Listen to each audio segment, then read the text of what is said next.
wait.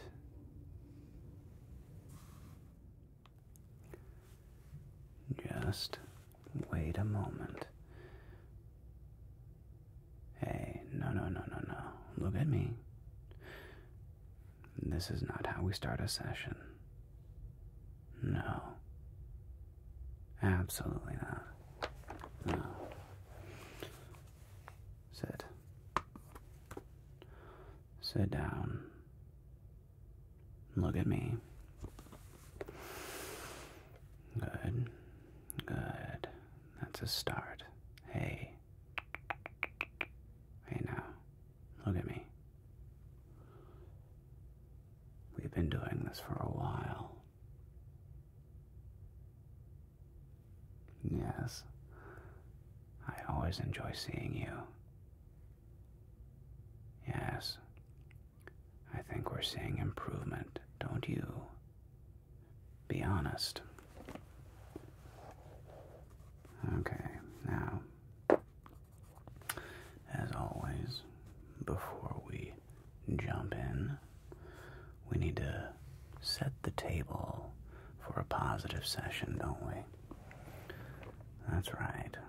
Good. Stay focused on me for a moment, please.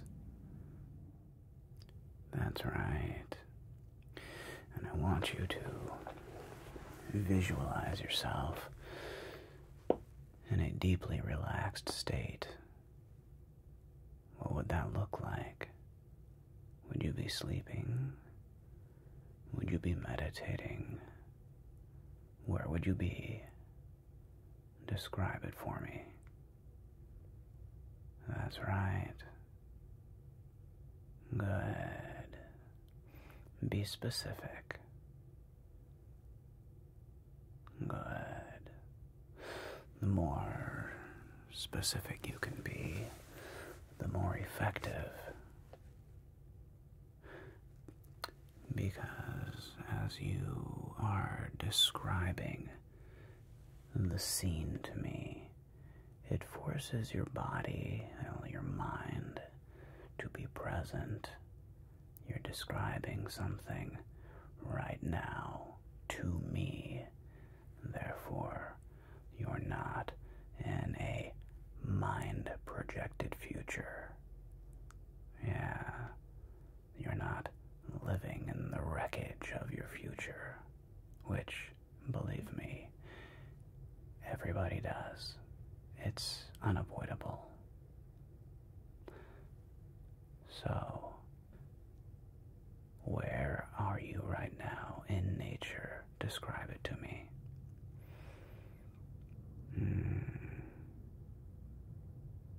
Ah, that sounds nice. And let's continue going through our senses and describe the temperature. Good. And how does it feel on your face and on your skin? How does it feel? Good. Good. Describe the way the air smells. Be specific. Really let yourself go there. Oh, that's nice. Yeah, I imagine that would be very relaxing. Very good. Now, describe how it might describe something you might taste. You could even describe the air can have a taste, but is there food nearby? Is there, describe that to me.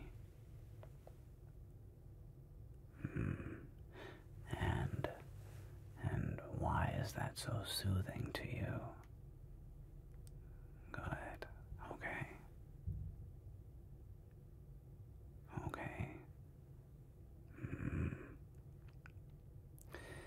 And now describe what you are hearing. What are the sounds around you? That's right. Good. notice yourself calming. That's right.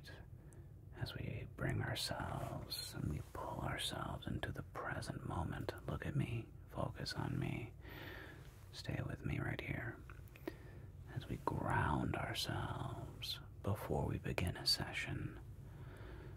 That's right. We want to be fully present and relaxed so that we can be fully open to experience and less guarded and less protective of our inner selves, of the ego, of our inner child, as they say. That's right. Yeah. Good. And now take that focus into the room with us, with you and me right now. Right? How does the surface you're sitting on feel? Good. That's right. Good. Now uncross your legs for me. Thank you. That's right. We want to open up our body.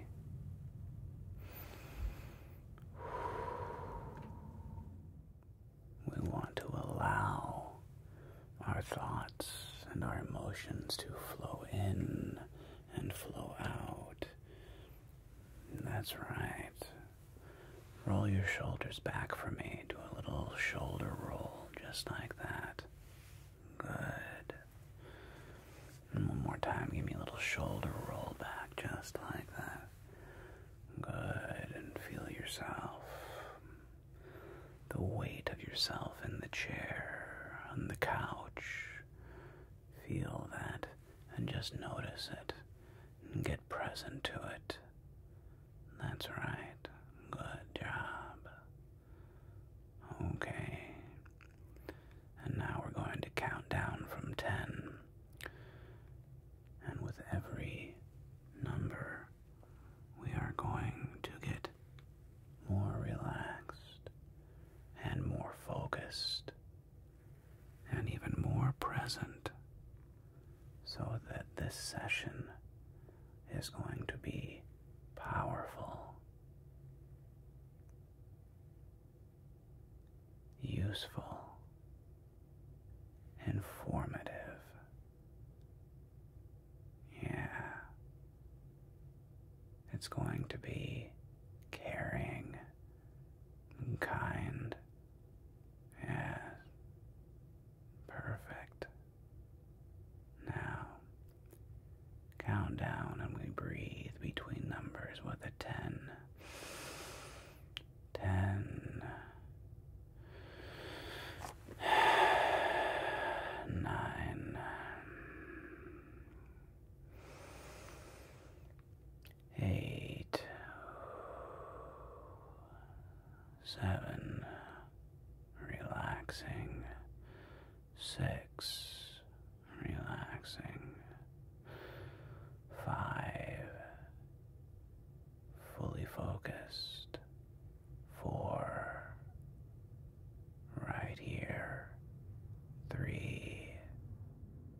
And now 2. Fully relaxed, fully focused, fully present. 1. There we go. Okay. All right. I love seeing you this way. Yeah. Truly. Truly. Yes. I really enjoy working with you. Yeah.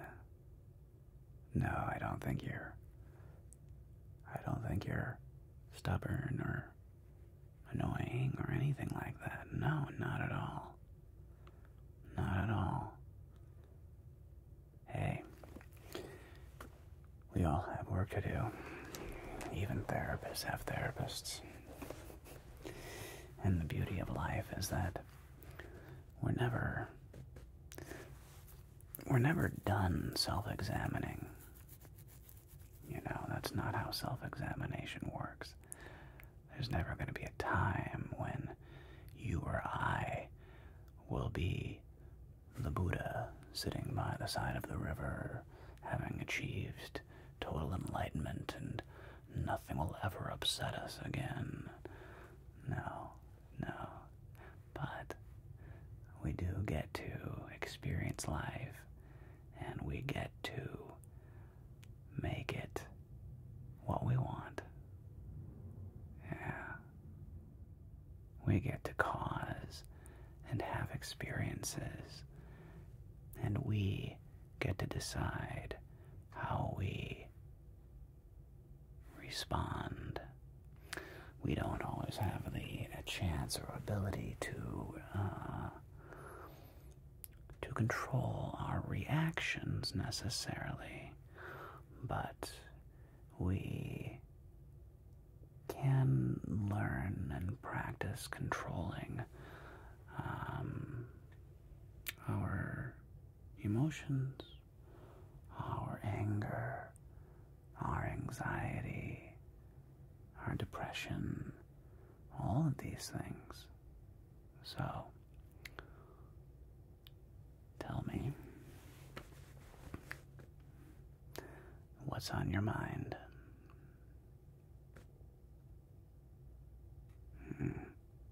Okay. Still feeling anxiety. When was your last panic attack?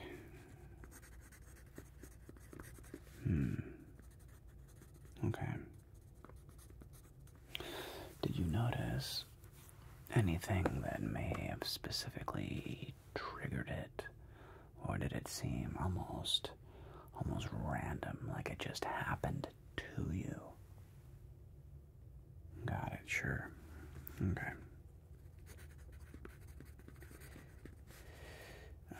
Yeah. Well, it's important that we tackle this head on, and what I mean by that is we can't. Wishing it will go away will not make it go away, and neither will isolating yourself make it go away. Okay? As I've said before, just like our dear friends, the dogs, and the chimpanzee, and the orangutan, our primate friends, we're pack animals. We are, some more than others. But humans need other humans. Yeah. A child that doesn't experience physical touch won't develop, especially a baby. The baby needs to be held, and without it, it can literally die without human connection. That's right. And even though we are no longer babies, we must also always recognize that importance, and to seek out affection, friendship, contact, and connection. Yeah, even the most introverted people need occasional human connection and interaction. Sometimes, not all the time. More extroverted people, such as myself, I need a lot of human interaction. That's right, focus on me. Focus. There we go, look at my eyes. Thank you. Yeah, we need that connection. So, what I'm saying is, for dealing with our anxiety, I don't want us to run away from it, or avoid it, or pretend like it's not there. That doesn't do any good. No, we have to embrace that side of ourselves, that there is a side that gets anxious. There's a side that feels powerless. That there is a side of us that feels out of control and scared. That's right. That's right. Acknowledge it. Cradle it. Be gentle with it. That's right. And how are you able to deal with your anxiety or panic attacks? ASMR, okay. Sure, it can be very effective. Have you gone through our process of remember when you are experiencing an anxiety or a panic attack? To the best of your ability. I know it's not always possible, but try to get into a place that's quiet. Quieter. If you can get in your car or another room, if you're in an office building, if you can get into a quiet room, space, that's step one, right? And then start describing the things around you, being very specific. Yeah, describe the plant, describe the tile, describe the carpet in extreme detail. Because again, what we're doing is we're getting out of our mind-projected future. We're grounding ourselves. We're focusing on something that's right in front of us, and it pulls us into the present. That's right, it just makes us get present. And then describe your clothing, like right now. What does your clothing feel like on your neck, right? Where is it touching? Describe it to me right now. Right, okay. Notice where it's not touching. Notice where there's gaps. Right. Describe where any fabric is touching your arms or not touching your arms. Can you feel breeze? Right. Good. Exactly. We want to let ourselves get pulled into the present moment, describing our world around us. Breathe. Make sure, remember to breathe. Take a breath. Breathe with me. Take a breath. Good. That's right. Okay.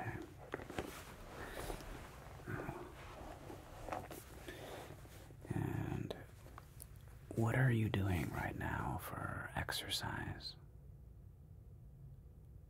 Okay. Well, definitely.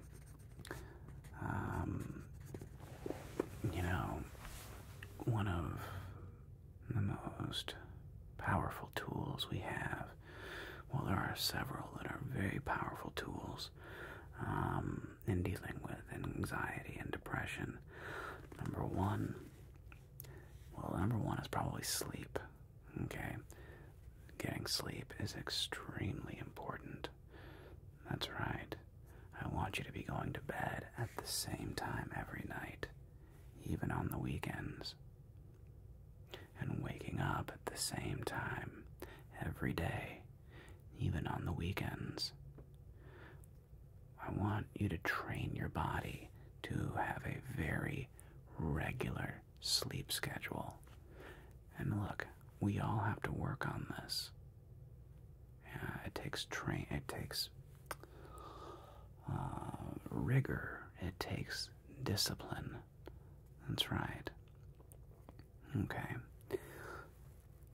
And then we need to make sure that we're exercising in some way, shape, or form every day. It can be a walk. It can be a jog. It can be an elliptical. It can be doing some push-ups and sit-ups. it can be all three. What's important is that you try to somehow break a sweat. I'm not suggesting you have to do wind sprints or something ridiculously hard. Even a vigorous walk can break a light sweat. And yes, that is important. Yes. Because, in a modern world, it is far too easy to be sedentary, right? The whole point of modern society is to ease us back from the fears and stresses that our ancestors had to deal with, right? They had to deal with, even a few hundred years ago, getting water. They didn't have telephones, and they had, in our very near recent past, life was much, much harder. People were outside more, working outside more, doing more chores. And today, we have so many amazing conveniences and luxuries, which is great, by the way. I would not recommend trading places with somebody from even 100 years ago. It was tough. And with our modern conveniences comes the need for us to exercise. Yeah. Because most of us don't get it naturally. Most of us don't have to go out and work in a field. Most of us don't have to, turn wrench, doing manual labor. Most of us don't have to frame houses, and most of us aren't construction workers. That's right. So, most of us, we need to add that into our day. And it's very important. Yeah. That's right. You have to be able to carve out 30 minutes for yourself for some kind of exercise. Yeah, it's very important. Ideally, 7 days a week. If you can, at minimum, 3 days a week. At least 3 days a week. If you can do something 7 days a week, amazing.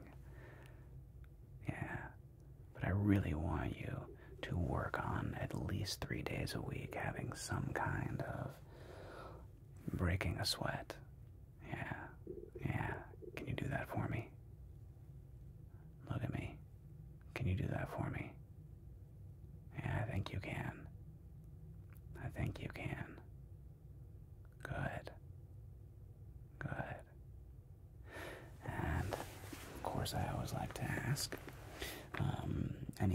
how is your diet going? Are you able to eat whole foods? Sometimes. Okay, good. Well, the trifecta that every doctor and self-help guru, everybody will always tell you ad nauseum: diet, exercise, and sleep, right? Of course. But let's get back to some things that are a little more personal, okay? How is your relationship going? Okay. Hey, look at me. What made you do that just now? What was that? Yeah. It's okay. It's okay. Yeah. No, shame you. What good would that do? Yeah, it's okay. Well, how does that make you feel?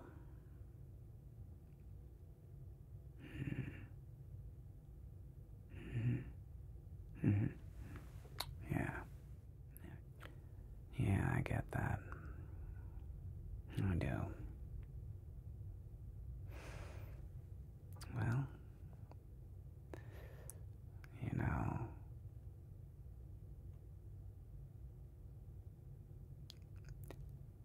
you have to be able to be vulnerable. And yes, it is a calculated risk. It is. When you're vulnerable, there's an opportunity for betrayal. And many, I would say a vast majority of people have been betrayed. And it makes it tough. It does. It is a calculated risk. And I am deeply convinced that by finding a healthy partner to share in life with that's on your same level and your same page is so helpful. Yeah, it's hard out there, and it's even harder to go at it alone. Yeah. And yes, it is scary. And, you know, well, it's not about having somebody to take care of, or somebody taking care of you, not in any power way. It's about symbiosis. It's about helping. It's about being of service to somebody else and letting somebody else be of service to you as well. Yeah. Yeah. Be mindful of, power dynamics where it feels like, one person is in more control than the other. Imbalance like that will often lead to turmoil. Yeah. Yeah. And if you feel it's a very dangerous thing to think that you are better than, or worse than. It really goes both ways. If you feel you are better than and are therefore on a power trip, or if you feel less than and are on a victimhood trip, both of those are, let's just call them suboptimal. Yeah. Yeah. It's important to recognize that whoever you're with, no matter what, they're going to have strengths that you don't have, and you are going to have strengths that they don't have. It is the nature of all creatures. There is no such thing as the perfect man or the perfect woman that is 100%. No. That's not how it works. Yeah. So what I want you to do is, to the best of your ability, practice staying open to experience and being vulnerable. Keep sharing. Keep sharing your love and your commitment. Yes, it will come back. It doesn't always come back, but the only way to truly experience that kind of partnership and love that you want is you have to actively seek it. Yeah. And be vulnerable to it so that when it comes along, you can be with it. Yeah. Yeah, you can do that. I know you can do that. That's right. That's right. Good. Okay. So, our homework for this week is to continue our grounding practices, right? Continue our gratitude lists. So when you wake up in the morning, drink a nice big glass of water. Yep. And list what you're grateful for. Yeah, the little things and the big things. List those things you're grateful for. When you feel anxiety attacks happening, run through that checklist. Start labeling things. Start looking and describing things around you. Start describing exactly how you feel. Be very specific, because that will draw you into the present moment and get you out of the wreckage of the future, of a mind-projected future that's not actually there yet, right? Yeah, you can do that. That's right. And continue to be open and vulnerable. Yep, and what else? That's right.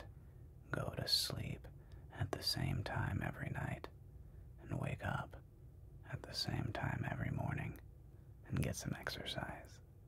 Okay. Wonderful. Always great to see you. That's right. Same time next week. Great. Okay.